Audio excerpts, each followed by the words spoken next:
Hey everybody, it's Ryan. Welcome back to Eggs the Podcast. Today's special guest is Kayvon Kay, founder of The Sales Connection. Kayvon, how are you, man?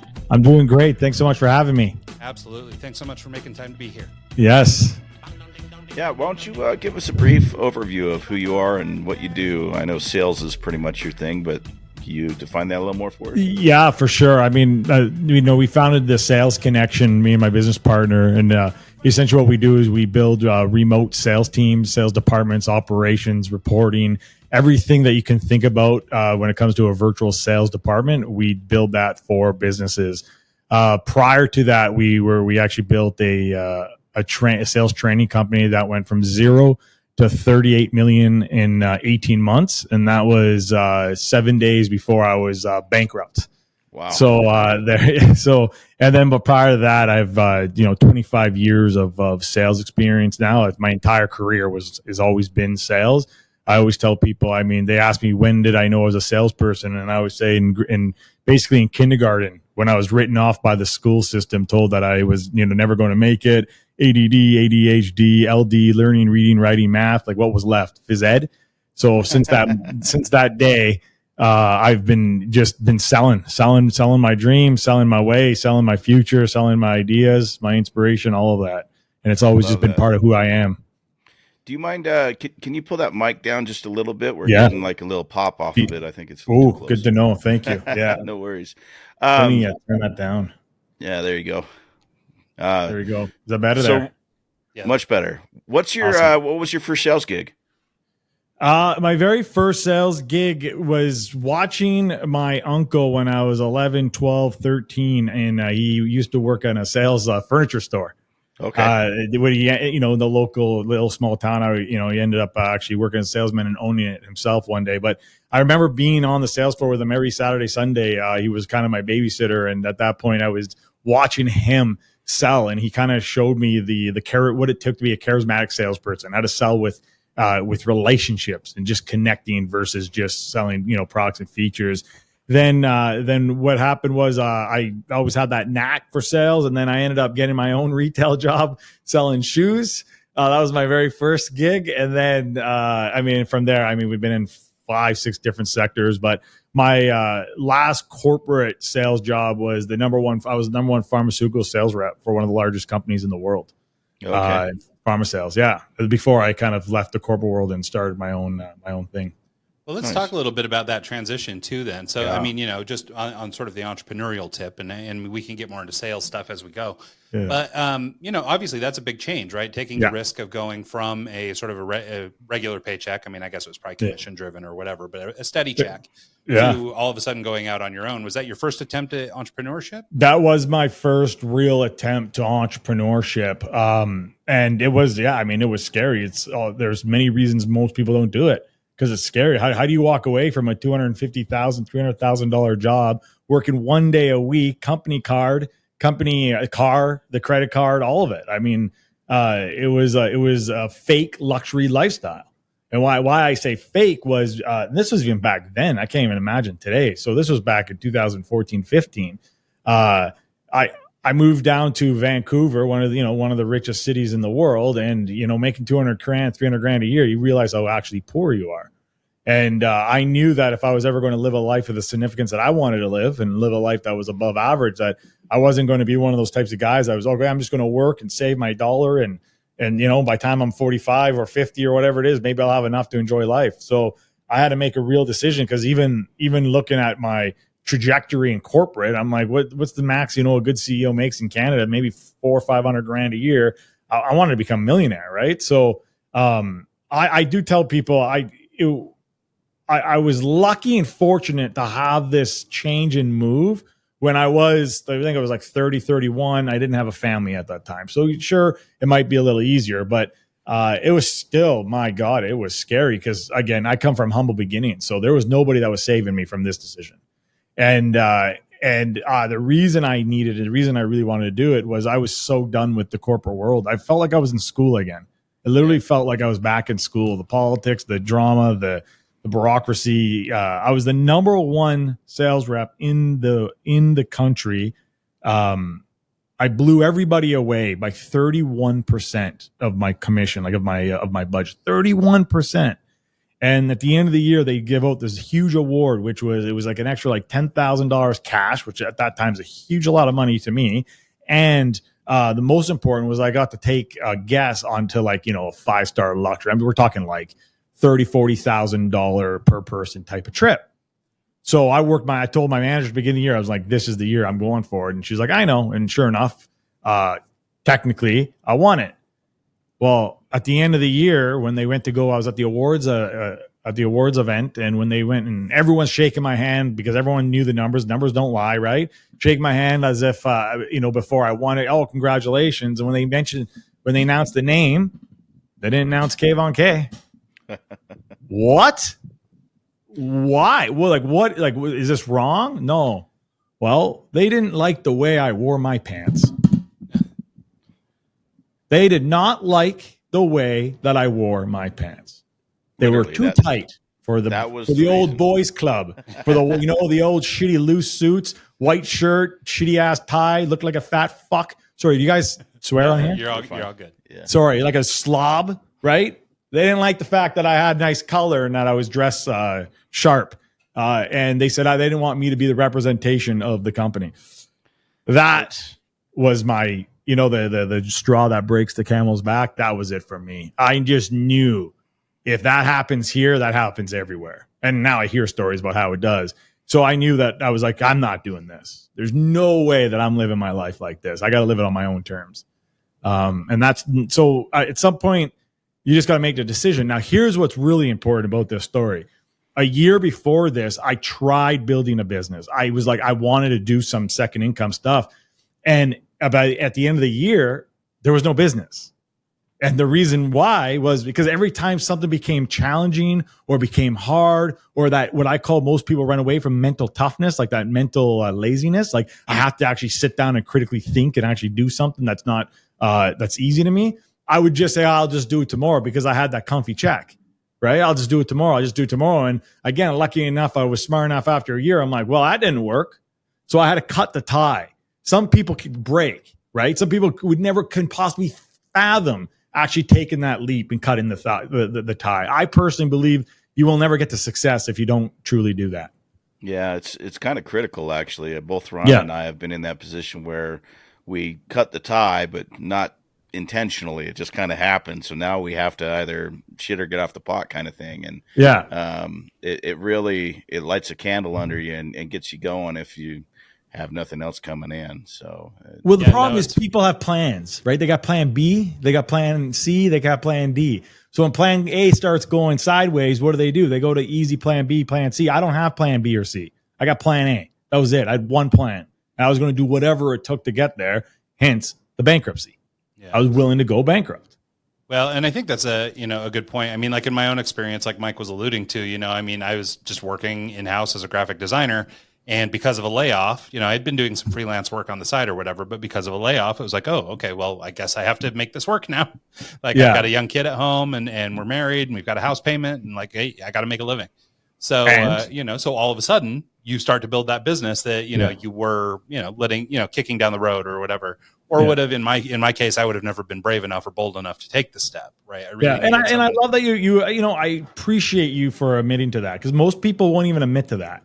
They won't. They sit there. Oh, I'll build a business. Going to do it tomorrow. Well, no, they won't even admit to themselves. They're just too scared. And I don't blame them. It is scary. Shit. And it's hard. And it sucks. And you're actually going to get beaten up way more than you'll celebrate. But that's the price you pay to be a business owner. That's the price you pay for freedom, for to have more money than most people make in a lifetime. So you quit a $200K a year job or more plus, whatever, and start this business. What is this business? What yeah, well, that's now you want to bring all the embarrassment. I'll sell myself. So it's funny, I had like 4 failing businesses in that 1 year, and it was just. What I saw this trend of the internet marketing influencer kind of coach, industry. And I saw this trend happening. And this was 13, 14, like 2014, 15. So there was already, there was already the people that started in the 08 and 09. But I knew in my heart, I was like, I wasn't late. It was late, but I wasn't super late. Not like people trying to get in today, right? So I was like, this is an opportunity for me to get in there because that's all I kind of knew. So it's all I really went down. That's all I started to learn and study and try to understand was like marketing funnels and all this stuff. And needless to say, the first one was like Kayvon University, right? And then there was like Epic Life. It was all these different types of products that I was trying to sell, mostly my brand, right? Like being a marketer. And what happened was I just kept investing dollars in, people promised me this, people promised me that, the courses, this, that. And next thing you know, a year later, I was $150,000 in debt. I was 7 days away from bankruptcy. I had like no idea what I was going to do. But I knew I was not going to give in. Like there was just no way that I could go back to the corporate world. Like what a failure that would have been. So what happened was when I was literally standing in line, trying to wait and to be like, all right, this is it. Let me go sign bankruptcy. I remember the books I read.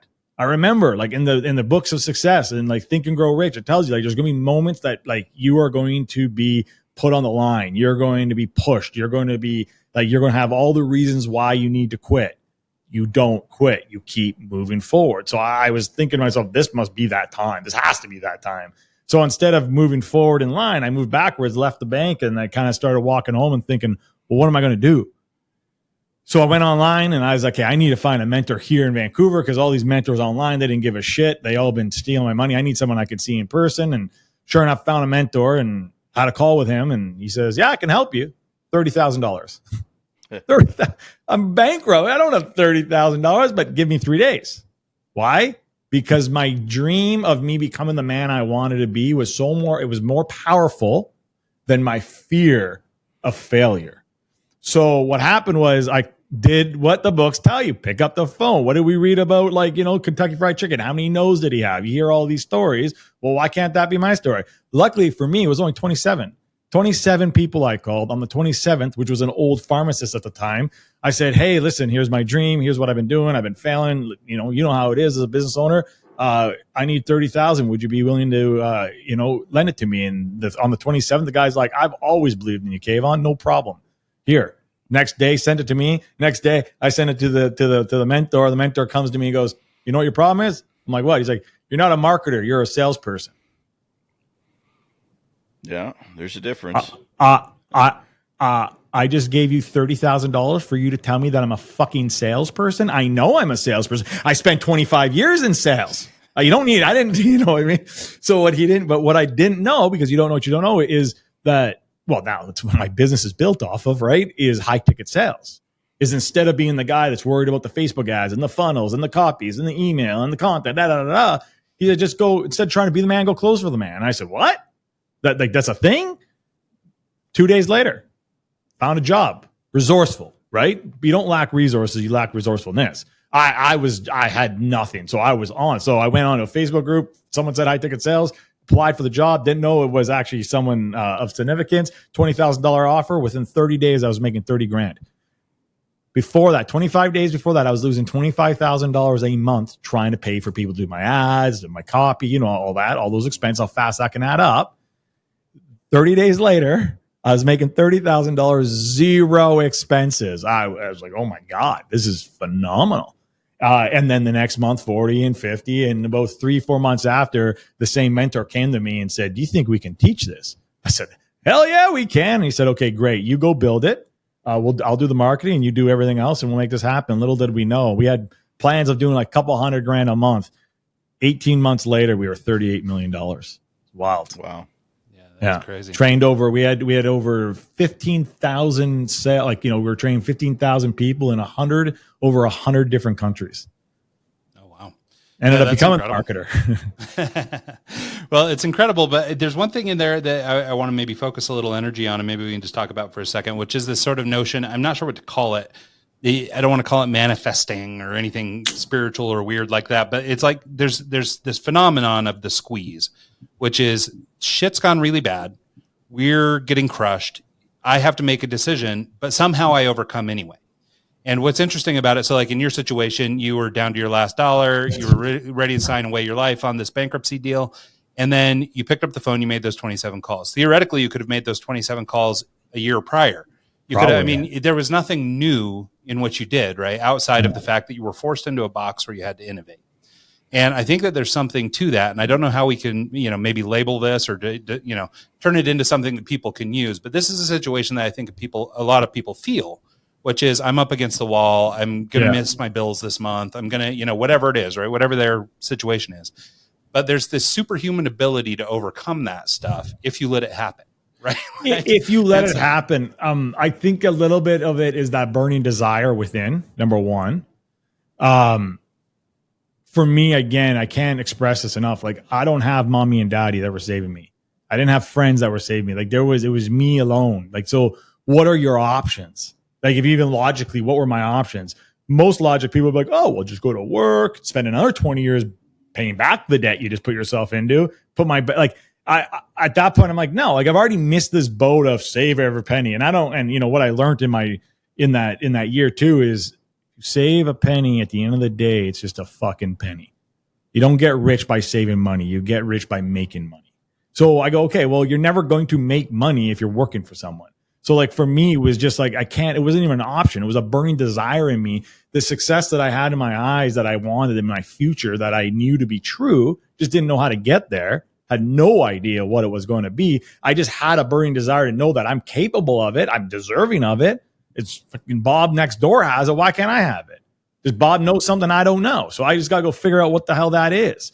And we're still figuring out every single day what the hell that is, right? Like you never get to the answer. It's always just, it's an ever game of learning. But I don't know what you would call that. I call that like no options. I call that back against the wall. And this thing is, there's two different peoples in this situation. People with their back against the wall who thrive, and they actually only thrive ever when their back's against the wall. That's when they do their best work. And then the other people are the ones that break. They fall, they quit, they break, they end up like, you know what I mean? They're done. It's like, it's over. Bye-bye. Well, and so I'll give you in my own life, I mean, luckily I haven't been so pressed in a situation, to be up against the wall of bankruptcy, but there's been no doubt that there's been times of financial difficulties, or whatever going on in life. Right. And I've always said, and, this is sort of my light take on it, which is anytime I get in a situation like that, I sort of just put out into the universe that I need something, and it sort of tends to come back around. Right. But what's really happening on the back end isn't that there's like some little fairy flying around to everybody I know. But what it is it's encouraging me, or it's making me do the work, right? Like all of a sudden I am picking up the phone calls. All of a sudden I am shooting out emails. All of a sudden I am reaching out to, old leads or past customers or whatever. I'm all of a sudden very resourceful.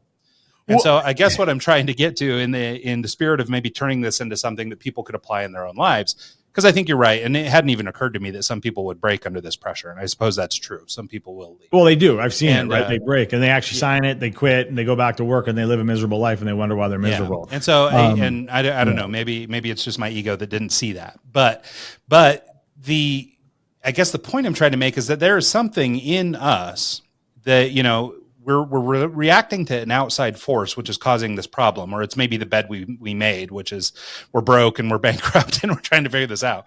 But there's something in us that isn't really magic, that isn't really unique, that we could actually apply anytime. But for whatever reason, we don't. And so I'm wondering if there isn't a way that we can look at this situation and then maybe pull something out of it, which is how could we apply the things that we do under that pressure, but apply those things anytime? Does that make sense? Well, you go back to the basics. You start doing the things that are hard that nobody wants to do. Like you said, you start picking up the phone. You start working on the things that actually move the needle, not the things that are easy that you think will one day move the needle. What I mean by that, right, is it's so easy for us to go to the things that we love and work on the things that we're naturally good at. And then we get mentally lazy, or we kind of procrastinate on the things that we're not good at. Sometimes those things that we're not good at are the things that the business needs, or the things that we need for our success. We're just not willing to do them. And, in sales is like picking up the phone and dialing dollars. People are rather wait 3-6 months to figure out marketing versus just pick up the phone. The easiest, fastest way to cash, pick up the phone and dial for dollars. I remember, one of the best advices I've got from a mentor, there's two things that came out to me. First one was, I lived by this. I lived by this golden rule for so many years. It was, what are you willing to do in the next 3 to 5 years that most people won't, in order to live a life that most people will never have? What are you willing to do? Most people are not actually willing to do what it takes. They're not actually willing to do the things that make the hard decisions. How many people, like, you know, how many 40-year-olds that I know, 50-year-olds that I know that are still living under mommy and daddy's spell? Meaning they're still looking for the validation. Mommy and daddy say I got to work this job, so I'm going to work at this job. Mommy and daddy said I shouldn't buy a car. I should save my money, so I'm not going to buy that car. And yet they want to do life of greatness. Like, you got to outlive your parents, man. You got to outshine your parents. I don't care if your parents are even wealthy or not. If your parents are wealthy, great, outshine them, right? Like for me, I didn't have that big of a bar. Loving mom and dad, they did the best they could with the circumstances they had. But like, I knew very quickly at a young age that I was not subscribing to that story, not under my watch, right? And then then I said that it's the little things. It's those little things that people don't want to do. So in my case, like, dude, did I want 30 days prior to have to make that phone call? Hell no. Why would I want to make that call? Like those calls suck. They're hard. There's many other things I can convince myself that are more important. But when it came to it, I had no option. I had to make those calls. And sure enough, what happens? You get the success. An example. I'll give you an example. You see this and because I used to be a sales trainer, so I used to say this in real estate offices. So January is always a funny time for real estate agents. Why? Because what do they do in December? They took December off, they spent all the money, and then they got all these bills. So what happens is they come into January, they start getting their credit card bills. Like, what do I got to do? Oh my God, I got to go to work. So what do they start doing? They start going out there, they start prospecting. So they start calling. They start doing the business, right? And then all of a sudden their business starts to grow. January, February, houses start turning into deals, right? Then what do we got? March, April, all of a sudden they go, okay, well, I made my money. What do they take? They take a vacation. And then they come back at the end of the vacation and they go, oh my God, I got my bills. And they do this up and down. And at the end of the year, they decide, I don't want to be a real estate agent. I want to be a mortgage broker, as if it's going to be the grass is green on the other side. And why? It's because they stopped doing the thing that got you busy. And that's what most people do. You stop doing the one thing that got you busy, because what got you busy is not always fun. It's not always easy. It's challenging. And we think that we've outgrown it. We think we're better than that. I see a lot of business owners, even people in my situation where, like, I'm in sales. I have a whole team that should take my calls, but I still take sales calls because don't want to lose it, right? Because if you don't use it, you lose it. And B, I got to lead, as you know, and be an example. And more important than three is I want to still be able to control my income. I'm not going to rely just on others to control my income. I got to do that hard work. I don't enjoy it all the time, but I do it because I know it's necessary. I used to be a mortgage officer. There you go. Back in the day. Yeah. And when I first got into it, it was easy. Like, it was right in the time frame, 2006, 2007, before the crash. Yeah. And everyone had 8, 9, 10% interest rates, and we were doing streamlined refinances for VA home loans. And 90% of the time I could call them up and say, hey, you got a VA loan. We're going to hook you up. We're going to drop you from 8% down to 4.5%, because that was the deal right there, and cut their mortgage payment in half, get them a little cash on the end. I'll get my 2 points. It'll be a great deal all the way around. Right. 2008 comes around, dries up, goes completely empty. Blows up. Everyone had already kind of done the refi thing. Everyone had kind of gotten settled in, and the only income coming in would be from new home buys. And so this, where I could have a list and just call people and get them into it, that doesn't work anymore. So for me to get income coming in, I had to go and network with realtors. I had to go to meetings. I had to go and do all this stuff that I wasn't having to do before. But if you want to stay in that industry, that's what you got to do. And had to do, like, again, doing the things you don't want to do, right? What are you willing to do? Most people won't. In order to live a life most people will never have. Most people at that point left the mortgage industry because it was like, what happened was you were on a trend. Trends are easy. And this goes back to being a character. This goes back to entrepreneurship. This goes back to having character, my sports day. Winning the game when things were easy, having character is pretty easy when you're winning the game. Real character is built when you've lost the game. It's when it's you by yourself on the field, when everyone's gone home. And what happens is people get into these trends. Like, so that was a trend in 06, 07. You can come in, you can be an idiot and still made millions of dollars. But what happens when that trend stopped? And now the real work happens. How many people left that industry? Because they were not actually willing to do the work, and they didn't even know the work, and they didn't even know how to become professional. They didn't know actually how to build a business. They just got into an awesome trend. They saw an awesome trend, something was easy. But trends don't last forever. Yeah. So what happens after the trend goes away? I was one of the guys that left. So because it was the day job. It wasn't my passion. It wasn't something I was really into. And so once it dried up, I wasn't. Huh? Had I stuck around, I'd probably be a lot better off these days. But it's like, in hindsight, it was the trend. Yeah, But you didn't stick around because you're like, I didn't have to do all this hard work. I'm assuming I didn't have to do all this hard work last year. Man, this is a lot of hard work. And you said the big key is you're not passionate. Yeah. And if you're not passionate, how are you going to find energy? When you have a burning desire, and when your vision is so clear of what you want, you don't need coffee, you don't need Red Bull and Monster, because your vision will outrun all of those things.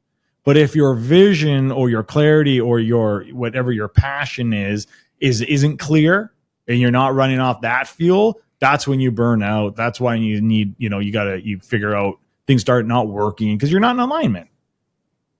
There's so many things that give us reasons to leave. So I shouldn't say things. What are things? There's so many business opportunities. There's so many investment opportunities. There's so many different layers of business and avenues that I can run down on any given single day to try to increase my income. But I know that if I'm not passionate about it, number one, or it's not my forte, number two, or it's not like something that I even want to put time or energy into, it doesn't matter if John's making millions doing it. I'm not going to make millions doing that. Because it's not my alignment. It's not in alignment with who I am. It's not for me. And a lot of people don't know that. Like, that goes to the whole grass is greener on the other side. I'm sure you guys heard this.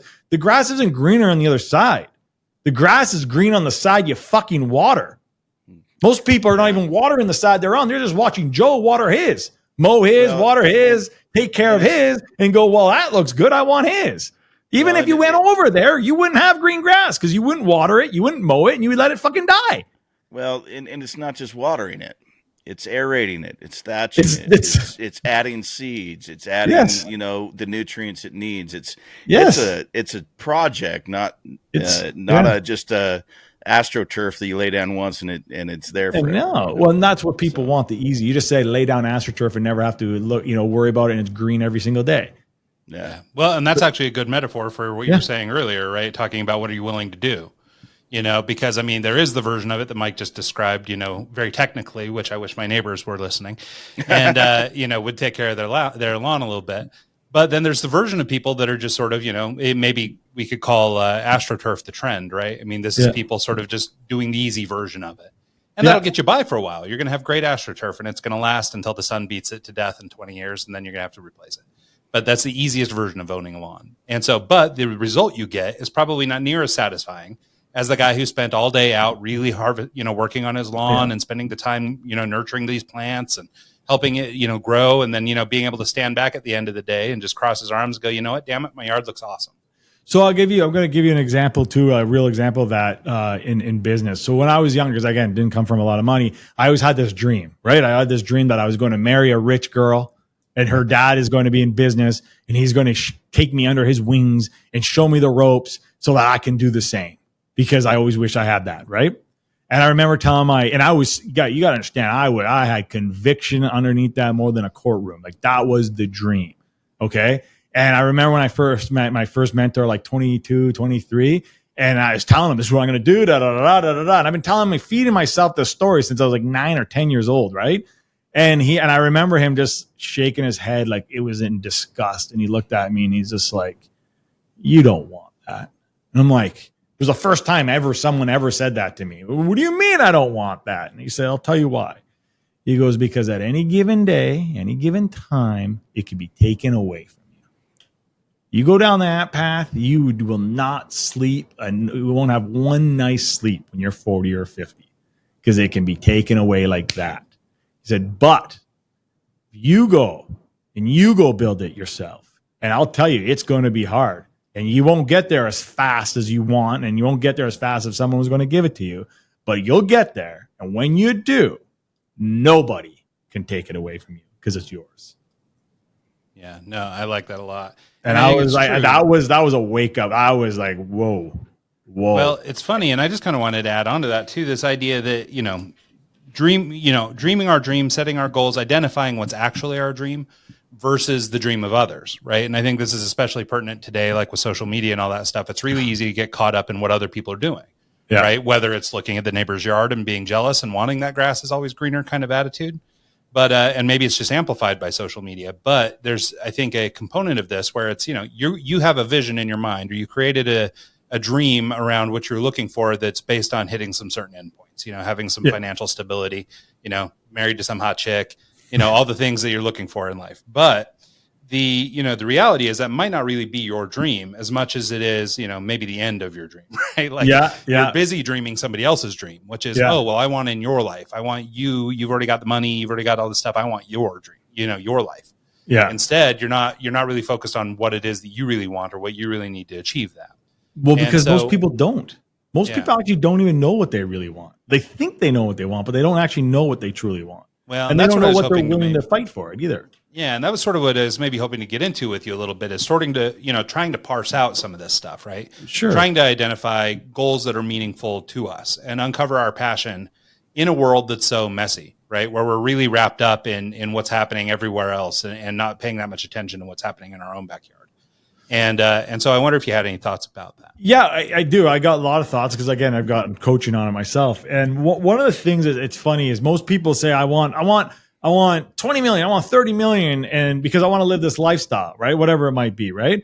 And then if you actually speak to them and you break it down, you realize they don't even actually know what they like, how much money they actually need to live the lifestyle they want. So I always tell people, like, if you have a vision of the lifestyle you want 10 years from now, whatever, 5 years from now, yesterday, whatever it is, write down in detail all the things that you actually want. And then you go and you actually figure out what the price is for all these things. And you'll actually realize that you don't need as much money as you think you do to live that lifestyle you want. Because at some point, as you guys know, it's just become, that's when people say, and I hate when people say this, money doesn't bring you happiness. That poor people say that, or such rich people who are miserable. They've always been miserable say that. But reality is bullshit. Money can bring you happiness because you know what? I've had poor people's problems. I've had rich people's problems, and I would take rich people's problems any single day over poor people's problems. Fact. And money doesn't make you an asshole. You're like, money amplifies who you are. You're already an asshole. Just now you're an asshole with money. Like you're just like, I grew up, I'm not going to mention a name, but I grew up with a kid who was an asshole at 10, 11, 12. I mean, a prick. One of those pricks you hate, but you still like. You for some reason has this magnetism to him, right? And he was fortunate in life and built a $120 million company. And he became the biggest asshole of all time. And people are like, oh, he's changed ever since he's been, had money. I'm like, no, he hasn't. He's the same prick as he always been. He just is allowed to be more of a prick because he has more options to be a prick with than to do, right? Like, it's like, don't confuse those things, right? And now we're talking money, but happiness isn't just always about money too. It's about relationships, right? Like people are happy with a good husband, a good wife, have a relationship with your kids. You got to figure out what that is and what you want. Most people don't know what it is. They haven't actually here. I'll go a little deep here. They haven't sat down and ask those questions to themselves and to us, if you want to call it the universe, whatever, and ask the questions, what is it that I really want? What is it that inspires me? How do I be great? How do I become the best version of myself? And sit long enough till they hear the answer. Yeah, no, I think that's true. And I just kind of want to add on too. So I did do an exercise kind of like what you're talking about in terms of sort of trying to establish lifestyle, right? Because I think it's really easy for people to go, oh, well, I need $100 million. Yeah. But people don't really know what that means, right? It's kind of like listening to the news. Oh, we gave $1 billion to so-and-so. Well, it doesn't sound like much when you say $1 billion, but it's a lot of money. Like that's a lot of money.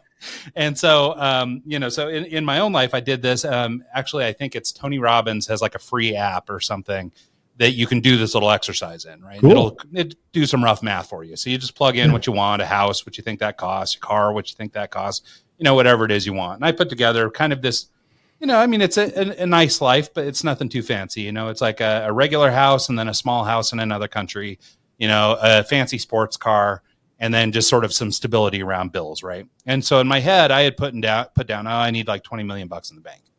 And but after doing the calculations in his system, it said basically, well, you need like 4.25 for the rest of your life. So it's like, I mean, now granted, 4.25 million is not peanuts. It's but, not. But it's infinitely more thing, right? achievable. It than isn't 100 million. Yeah, absolutely. Because the goal is also, it's all we're talking about now, a little bit of goal setting too. If you set a goal and you're not I mean, there's so many ways to set goals, but like one of the things I've always learned about setting goals is there's setting a scary goal that still excites you. It's just scary. And then there's setting a goal that's so audacious that you have no feeling towards it because it's not real. You don't even make it real for yourself. You'll never achieve it. And that's the thing is like Tony Robbins, talking about Tony Robbins. What does he say? We overestimate what we can do 1 year. We underestimate what we can do 5 years. We overachieve. We overwrite our goals, what we think we can achieve in 1 year. And we don't actually write goals that we can, little micro goals that we can achieve and watch our success, right? We have just one big goal, but we have no idea of how to get to the goal. A goal is fine, but do you have a plan for the goal? Do you have a plan, the steps on how you're going to get to the goal? So sure, it's 4.5 million. Okay, great. Now we've established that I need 4.5 million. What's the plan? Not the goal. What's the plan, the strategy for you to get there? How are you going to acquire that? How are you going to earn that income? What are you going to invest in? All these things that, again, people are not, it's not rocket science. None of this stuff is rocket science. Shit, ChatGPT will help you. Just go in and start having ChatGPT. You'll have a better chance of figuring that out. Ryan was actually telling me about his morning using ChatGPT and programming this morning. Yeah, I became a web developer this morning using ChatGPT. You did, yeah. There you go, right? Don't underestimate that, man. So, AI, talk about trends. Well, yeah, I mean, like I literally was able to spin up an application with APIs and a backend server all running and working, and did it entirely with ChatGPT. Just you know what's so funny? I need the programming for this page. I need blah blah blah, and I was able to build it. It's pretty wild. You know what's so funny about ChatGPT 3? People don't, or whatever, I don't care. Cloud is, call it AI. Only like 15% of Americans are using it right now. Yeah. I live in a world where if you're not basically on our team, we did this last year. We said if you're not using this, you're going to get fired. Basically, ridiculous that you wouldn't be using such a tool like this, right? But I still meet people today that don't even they think it's something and it's not. Like they think going into ChatGPT is like building a website or something. They're like, how do you use it? I'm like, how do you go on Google and type in what is on Google? That's the same thing, right? They don't understand it because again, they've shut their brains. It's just scary. We live in this world, right, where we only want to live in what we can see, not what we can't see. And like, I know great, like I right now going through my transition is interesting. This is going to be all documented. I can't wait to listen to this in 20 years. I'm going through my transition where I'm asking the question is like, what can't I see? I don't care about what I can see. I want to know what I can't see. I want to start I'm asking people, what are the questions that I'm not asking? Because that's what we know. That's not only where greatness, they say your comfort zone is, but that's like not just where greatness is developed, but that's where like the new life, the new version of you. That's where opportunity and abundance and this higher being, I believe, is. And we don't know it. If we don't even tap into or even start realizing it, you're just going to live this life of what you think you know. Yeah. Well, and I know that I know nothing. It's nothing. When you start going down the education path and listening to audiobooks, listening to podcasts, listening to, studying a topic and trying to get better at it, like at whatever the topic is, whether math, audio engineering, software development, whatever, you don't know what you don't know until you learn it. And once you learn it, then the sky's the limit. And it's just a matter of picking a topic and picking something that is relevant to you, means something to you, and you enjoy. And once you figure that out and you can, going to college, when I went back to college for audio engineering, it was like I was excited to get up every morning and go to class. I was excited to what I was going to learn that day. Whereas before, when I was taking generals and didn't know what I wanted to do, didn't know the path I wanted to go down, getting up was a slog. I'd sleep through class, it barely do the bare minimum. It was just pointless. And when you have a purpose and when you have that bullseye to aim for, the burning desire, changes everything. It completely changes everything. One of the things I wrote this down. I think I don't know how we can get into it. I don't want to transition too much, but sure. We're talking about because you're talking about. I know we're trying to like applicable things. Like where like as an entrepreneur, how can people actually do things or change things in their lives? Are you familiar with like the be do have concept? I've no, heard it I before. don't. I haven't studied it. Yeah. So the idea of like, if, like a little circle, big circle, circle around and then a bigger circle around it, right? So the biggest circle is have, the medium circle is do, and then in the core is like you become, right? Yeah. What most people live, and I've learned this because I was that person, is once I have X, then I'm going to do X, and then I become X. The key in success in business and life, it's flipped. It's I have become this, and as a result of becoming this, I'm doing the things of this, and because I'm doing the things of this, I now have. Yeah. No, so that's the whole people wait. People wait till you have to do. So I'm going to wait to be a better man for my kids and my wife and my health once my business is at a level. So then I have that time to do that. Bullshit. You don't need money. We were talking about happiness, talking about what you want in your life. That's why it all came up. But you don't need money to be a great husband. You don't need money to be a great father, a great mother. That's a decision you can make today. I was talking to a woman earlier today that wanted to lose weight. I know nothing about losing weight, so I want to be very clear on this. But it just same thing, and I can tell in her energy in her eye that losing weight was just an idea. It wasn't something she was actually committed to. And because I kind of related to smokers. You'll ever meet someone who quit smoking, they'll tell you right away, it wasn't a patch. It wasn't hypnotism. It was they woke up one day and they decided they're no longer a smoker trying to quit. They're just not a smoker. It's a self-identity. I'm no longer a fat person trying to lose weight. I am not fat. Right. Yeah, no, I think there's something to this in that, and I've sort of attributed it to fear. Sure, it's already not trying to be rude. No, you're great. Yeah. But I think that there's this thing that people do, which is basically saying stuff feels like doing stuff. Yeah. So, like to your point about this woman that you were just talking to, so she was saying, "I want to lose weight." Yeah, and saying, "I want to lose weight," stating my intention, putting this thing out there feels like I've done something. Right. So now at the end of the day, I can go, oh, you know what? I said I was going to lose weight today. That's awesome. Yeah. I did my thing, whatever it was. And then tomorrow I'll do the same thing. I'll tell everybody I'm going to lose weight again. And that'll be my thing. And I'll get my little positive affirmation from the person who goes, oh, hey, great job, Wendy. That's going to be awesome. I'm looking forward to it for you. So I'm getting my satisfaction, or I'm creating this loop by simply saying a thing. And then I'm getting feedback on it. Again, not to rag on social media, but I think this is a lot of social media too. We say a thing, or we go post on Twitter or X or whatever it is. We go and we post because we feel like we've done a thing. Yeah, to Mike's point, exactly. Hey, big thing coming around the corner. Pay attention. Huge. It never come, but which never. Yeah, it doesn't matter. Right? But I said there was a big thing, so I've done something. Right. I've gone out and I've announced our big thing. Now what's the big thing? I don't know. We'll figure it out another time. But it's like, and so I think that there's something to that, and it has to do with mindset and all this other stuff. But I think that we trick ourselves into thinking we're doing something. And I think it's a little bit of this idea of kicking stuff down the road, right? Yeah. We never actually have to commit. We never have to do the scary thing. We never have to do anything. We can just kind of say stuff and keep kicking it down the road. And it feels like we're doing work. Well, it's all, I always ask people, I don't care how busy you are, is how productive are you? Yeah. And the most successful people aren't busy. They're productive. Yeah. Well, you can. Yeah, you and can I can be say busy. Yeah, busy doing what? Day, doing things that don't serve you. If you don't accomplish anything, if you're just checking email to check email, then that's not working. With a purpose. Yeah. Well, and I can share sort of from a life experience or what's going on right now in my life. I can sort of speak to this a little bit, which is that I've taken a role. I mean, I run a design agency. We've been in business 20 years. This is the thing we do. But out of, I got involved early with a tech startup, and now they've asked me to sort of come on full time in this capacity of product manager, director of product management / VP, kind of whatever. And so I'm doing this thing, and I'm overseeing a couple departments. Well, I've never built software, and this is a tech company. I've designed software, I've designed UIs and things like that, but I've never, built software. But now I'm being asked to run a team of developers.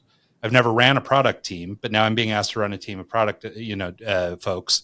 And then I've never done, I've run marketing. And so I'm also running the marketing team on their team. And so now I'm doing all this stuff. And what I'm finding is that, and for me, this is a measure that stuff is happening or that I'm learning, is that I'm exhausted at the end of every day. Yeah. And so when I was just doing the agency, and I've been doing it for all these years, you fall into your moves, right? These are the things we do. This is how we do business, blah, blah, blah. It doesn't really register, right? I mean, like, it doesn't take it out of you, I guess I should say. Well, no, because it became your genius. Yeah, well, I've developed the skills for that, and it's easy for me to do. Right? Yeah. So to sort of, many of points we've made throughout this conversation, this has really pushed me into a new realm where I'm having to learn a lot of new things. I'm having to manage people that are supposed to be expert in stuff that I'm not expert in. I'm supposed to, be, learning how to do all this really technical stuff that I've never had to do before. And I'm finding it's really rewarding, but to the point that Mike was just making about just doing stuff for the sake of doing stuff, I don't have the knowledge enough yet to know if what I'm doing is actually useful, right? But what I do know is that I've got some short-term goals and some long-term goals that, for me involved in this entity, I have some incentives to accomplish. So if I can actually get it done, like, it'll be really great for me. And so I'm having to try and set goals around something I don't understand, right? But so this concept of thrashing and making sure that we're being productive, not for productivity's sake, but working against something, or actually putting it towards a goal, goes back to what you were talking about earlier, which is, sort of establish what is real and then work backwards from there versus, sort of just putting out into the environment. Oh yeah, no, I'm building an app. I'm building a thing. It's really cool. A good exercise you could do, because I've gone, again, a lot of business coaching, and this one, I dread this exercise, but it's really show you what's going on in your life, is for 2 weeks, you just take a toll of what you're doing every 15 minutes. Ouch. Every 15 minutes, you write down what you're doing. And over 2 weeks, you go look at that, and then you ask yourself, is that the activities of whatever, your position is, of a $10 million person, $100 million person, and you'll see very quickly a lot of those activities could be outsourced. Get your time back. Yeah. And then you saying you don't know if you're doing well or not, but then you said you said you have goals. Like, well, if you don't have KPIs, a lot of people don't even know what a KPI is, but like, if you got to have something to measure. What doesn't get measured doesn't get improved. Yeah. Right. So you got to have measures that you have, and mini goals. Not like, hey, I want to do $1 million this year and this. No, like weekly, right? Weekly, monthly, daily goals that you have. And are you meeting those goals? It's very simple. Yes or no. There's no yeah, but. Mm-hmm. If it's a yeah, but, it's a no in my eyes. Yeah. It's a yes or no. Did you meet this goal? Yes or no? Yeah, but I didn't exactly. Yeah. I kind of, but we did not, yes or no? Yeah. I kind of want to change topics for a second. Yeah. I was listening to this podcast the other day. I think it was the Prof G podcast or Pivot, one of the two. And they were interviewing this guy about talking to people, just having conversations, and how the upcoming generation is so used to everything being online, and with COVID and with everything that happened where we got locked down and we couldn't go out and interact, there's kind of like this almost upcoming generation of kids that don't know how to talk to people. And in college, connect, even have just basic conversations. And they're to the point where in some colleges, they're actually having like classes to teach people how to talk, how to have conversations. And in sales, I mean, that's a critical thing. You have to be able to meet a stranger and have an hour-long conversation with them like we're doing right here. Do you have any insights on striking up that conversation, getting for some people, just knocking on a door and talking to a stranger is the scariest thing on earth. Can you maybe... I mean, there's two different things, right? At that point, like if someone has a way of telling someone some certain secret sauce to get them to strike up a conversation, good on them. Like, I call bullshit on it. At some point, you just got to do it. Again, It comes down to just doing that. But when you do that, so I want to talk about like, when you jump, what happens then? Well, in sales, I'll tell you this is when you put yourself first, you'll end up on the bottom. When you put your prospect first, you always end up on top. Yep. Just in a conversation, normal, everyday conversation, if you make it about you, you will lose the conversation. If you make it about them, you will win. He who asks the questions controls the conversations. If you're not getting the results you want, 10x your questions. So what does that mean? How do we bring that to the everyday person? How do we bring these to these college kids that are learning how to have conversations? Well, ask questions, get curious. Don't be selfish. Don't make it about you. It's not about you. It's about them. Don't think it's all about you. You know, the saying I love, I've heard this saying so many times. I love it. And at 20 years old, we care about what everyone's thinking about, right? We care about what everyone thinks about us. At 40 years old, we stop caring what other people think about us. And at 60, we realize no one actually gave a fucking shit. Right? So like, these are things I learned, and we laugh at these. There's a difference between me and other people. Most people laugh at this and they forget about that and they move on their life. I don't. Like, that sits with me. That's something I think about all the time. So when I find myself in fear of judgment, or I find myself worried about what other people think, that's what I remember. Is this really going to matter at 60? And I don't need to be 60 to know that answer. I'm pretty smart to know that, like, absolutely not. So those things, it prevents me to actually do the shit I need to do in the day and actually do the things that scare me. Back to connecting. I kind of got off side here. Back to having the conversation. It's sad. It's sad. It really is. It is sad because I'll tell you, even myself, I used to be like 99% extroverted, and because of like I don't even talk about it, but because of that, like, I've found myself going even more introverted than ever. Maybe because I'm getting older in life or anything, but like, it's even for me, it's not as like I used to be. Like, I had to be out all the time. Now I get exhausted when I'm out. But if you want to connect and have great conversations with people, the most simplest form I can say is you make it about them and you get curious. Ask questions. Just ask questions. Most people get nervous. So what do? We talk. It's a tick that happens. We just talk. Stop talking. I tell my sales guy this: the less you talk, the more you sell. Yeah, I think it makes sense, right? I mean, we probably talk just to keep people from saying something that might hurt our feelings or whatever, right? So we're doing it as like almost a defense mechanism, really. Or the other one, which is even deeper, is we talk because we fear silence. Exactly. We're not even comfortable ourselves in our own silence, let alone a silence now with two other people.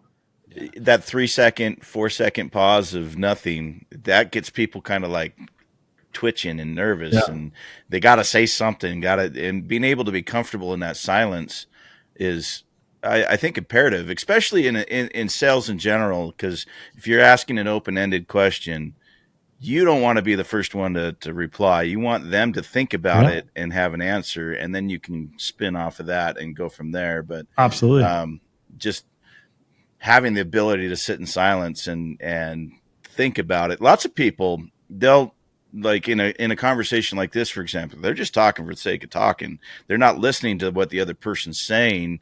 And when you listen and you have intent and you can pause and think about a response, it makes the conversation that much better. It's not just. So as my wife always says to me when we're fighting, I'm listening to respond. I'm not listening to hear. Exactly. And those are that's what you just said, Mike. There's two very different things. You're right. People are just listening and thinking about in their head that, what the next question is going to be. They're not actually listening. Now, here's the key in sales. If you get to a deeper level, my advanced stuff is you don't listen to what they're saying. You listen to what they're not saying. Exactly. That's how you can connect deeper. That's why. So the other day, I'm working with a band, right? And I've got this guitar player that in live scenarios, he loves to shred and just get really loud and be the center of attention. And he doesn't realize that when he turns his guitar up, it ruins my mix. And it makes it sound like here's this screaming guitar over here, and everything I've done is now just out the window because all you can hear is him. And I just finished a recording with him, and we were doing some final stuff, and he came in, and I was trying to broach this topic of how do I get this feedback and criticism to him and say, hey, I need you to kind of do this in live scenarios. And I told it to him, and I knew it was going to bug him, and I knew it was going to be an issue. And he goes home, and sure enough, an hour later, I get a text message. Yeah, everything you just said was bullshit. It's not rock and roll. It's not this. It's not that. And so for 2 days, I'm sitting here going back and forth, texting him all the technicalities of why you need to do this, why you should do that, why it makes a difference for us. And, you know, if you want a better quality product in the end, yada, yada, yada, you know, it's like, and text message, it just didn't work. So finally, I just got on the phone and I called him and I said, we're going to have a conversation. We're going to talk this through like adults, and we're going to figure this out, because obviously I need this and you don't want to give it, and you want this, and we just need to hash this out. And within 15 minutes, it was hashed out. We had a kind of like a game plan. I could feel off his body language and tone in his voice. Whereas with a text message, I could be trying to be like, this is not my intent. I'm not trying to piss you off, but it's going across that way. Whereas if you jump on the phone, you have a conversation, or even better, do it in person over a beer, you're going to have that much more connection and that much more empathy for each other versus just a text message, you know, waiting for a reply. So it's funny you say that, because that was like, I now in my life, like if I even sense for it, millimeter of energy that anything could get misunderstood, like because of text, I call the person. Exactly. Because you could sit there and waste time, money, and energy going back and forth trying to figure, no matter what, no matter, even if you're trying to have all the good intent, it doesn't matter what you say. It matters about how they perceive what you say. Most people don't. Oh, I said it this way. I had all the good intent. I said it, so it doesn't matter. You clearly take responsibility. You clearly didn't say it in a way that they understood it and perceived it the way they needed to perceive it, right? Yeah. So that's a huge one. I want to talk to you about something else, though, because this is what you said to me is like, I thoroughly believe in sales and in life is everything you get is direct reflection of the results of what's going on the inside. So if you don't like the results in the outside, it's not the outside's fault; it's the inside's fault. Now you had a hard time with this person. Why? Because look at what was already, what you're already. So sales is a transference of energy and connection. Communication is a transference of energy and connection. Your energy was already wrong. Your energy was already coming from a place of, he's going to take it wrong. He's going to have a hard time with this. It's not going to work. So think about this. Just think about this. The moment I'm breaking this down, right? I'm not right or wrong. Just play with me for a bit. The moment you come from that energy, so the first word, the first thought you have, where is that coming from? Is that coming from a place of collaboration, or is that coming from a place of, I'm already going to be defensive? Even though you cognitively want to have resolution, and you cognitively want to make sure that this is good and you want everyone to be happy, it doesn't matter, because the core being, which nobody wants to address, the underlying energy, right at the core was, this is going to be challenging. This guy's going to complain and all that. But if you change that energy, I guaranteed you would have had changed results. So me out of everyone was the person that needed to have this conversation with this kid, because other sound guys in town have tried, other people have tried, and I have this kind of relationship built up with him where we're more coming as a friend versus coming as sound guy who he's never met, who is just telling him he's too loud. And so I've known he's had issues with this in the past with other guys. It's funny, Mike. I got to cut you off here. Because we're going to do this. We're live. We got to cut you off here. You're already justifying. You just made this all about him. Well, this guy already hit this. I just said to you, you are a direct reflection of the results you got. So, he's already did. But I got the results in the end. You did. I'm being cheeky. You did get the results you in. But what I'm trying to teach people is, imagine what happens when we come from foundationally, everything we do, everything we say, our intentions, everything we put out to the world comes from a different place, comes from the actual place of what we want, not what we think we want or what we hope to get when we have all this residual effect of, residual thoughts of something else. Like, I want to be rich, but deep down, I'm not worthy of being rich. Yeah. What decisions are you going to be making to become rich? You're going to make decisions that are going to make you rich, or you're going to make decisions that are going to sabotage you from being rich because deep down you don't believe you're worthy of it. I'm not saying this is you, Mike. I'm changing the subject here. I'm not. Yeah, like this. This is what I'm talking about. So I always tell people in sales, in business, in life, it starts with you. Yeah. Like, it's not about the tactics. It's not about give me the best script. How do I connect with this person? If you're not connected with you and you don't believe in you and if you haven't done the hard work on you to grow as an individual and to believe that you are worthy of it, believe that you are worthy of success, know that fear will always be there, but it's how you handle it and how you deal with it and how quickly you deal with it is the decision between success or not. Like I always say this to people, like Tony Robbins and you and I all wake up with the exact same fears. The difference is in the morning, Tony doesn't let that fear dictate the decisions he makes throughout the day, where most people do. Most people wait an hour, 2 hours, 3 hours. Most people don't even realize that they're operating out of fear. The quicker the distance between left and right, the distance between you being able to handle that voice and handle that fear is a distance between you having success. Plain and simple. Yeah, no, I think that's right. And I think if I've got the point that you're trying to make about in Mike's case, I mean, obviously Mike had a relationship with this guy, and so he was able to kind of work with it. But to your point about sort of predisposition setting, right? Mike already knew this guy's had trouble with other people. He's already, he pushed back, man. It's not rock and roll, like all that stuff. Yeah. So Mike was going into it maybe with that stuff couched a little bit. So he's okay, exactly. Yeah, I'm going to treat you as somebody who's had to overcome these things, and I'm going to talk to you in a way because we're friendly. Do that. Yeah. Well, part of that's how Mike was maybe able to get his end result.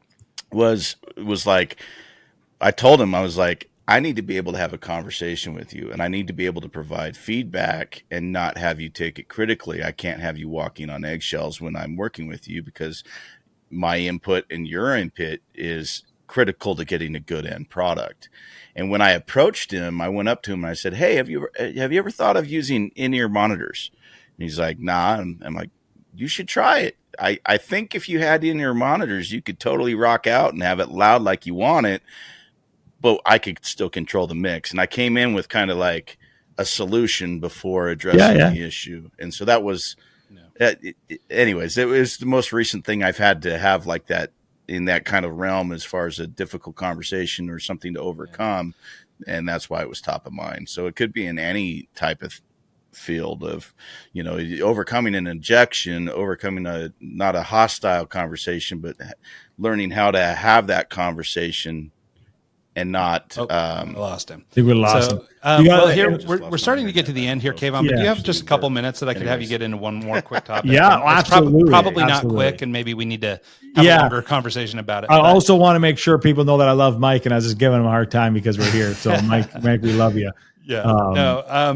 So what I want to talk about, and you actually touched on this really early in the conversation. I made a note here to talk about it, but you just sort of landed on it again. And so it seems like something that maybe is important to you, which is this idea of sort of overcoming biases or the pre-programming that we get from other people in our lives and sort of help dictate the way that we approach sales, approach business, approach life, whatever it is. But there's a thing that seems to happen. And the example you used earlier was that it had to sort of do with your parents or maybe trying to live up to your parents' expectation. And so there's this bit there where we're sort of in our parents' shadow, or maybe whoever raised us, or maybe some influential friend or whomever, but we're sort of in their shadow, or we sort of act in a certain way to try and accomplish whatever it is that we think they would want. Right. And so this goes back to our earlier discussion about dreams and stuff like that. Well, you just sort of landed on that again with this conversation with Mike, right? And that what you're really trying to overcome is what's inside you, and then you'll be better equipped to deal with the outside world, right? And so I wondered if, just sort of in closing here, I mean, I realize this could probably be a whole podcast in itself, but, do you have any pointers or any ideas or things that people can use to maybe self-identify? Am I living under the shadow of somebody else? Yeah, I think before you can even self-identify that, I think you got to educate yourself on knowing, like, where does all this come from? Meaning, like, from 0 to 6, science proves this isn't foo-foo anything. This is, there's when your subconscious is born. Like the most of what the decisions people make at 40 or at 50, at 60, 80, or 20, whatever age you're at, they're making them from your 0 to 6. They're making them from your 6-year-old self. Most people don't even know that. So like first is go do the research and understand where your subconscious comes from and how all the stuff that happens in the world today, all the marketing we're having, I want to get into all the political stuff that's happening. All that is brainwashing our subconscious, not your conscious, your subconscious, to think, act, and do in a fashion that the power above, whatever you want to be, the people in power want you to be. So like, if you can't even accept that, it doesn't matter. Like if you don't understand that that's actually a real thing that's happening, then anything I tell you after this doesn't matter because you're closed mind to it, right? Growth mindset, fixed mindset, the whole thing, you're shut off to it.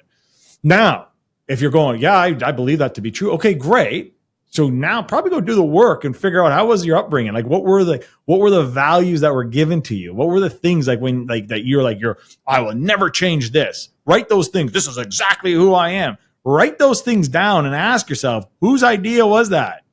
Where did you get that idea? Is that mom's? Is that dad's? Do you like that idea? Do you only like that idea because mom made you? You know, dad put their bullshit, their generational bullshit onto you, right? And that's called deep work, right? As you know, there's that's a concept deep. Of that somebody told me about, or actually this guy Chris Do talked to me about.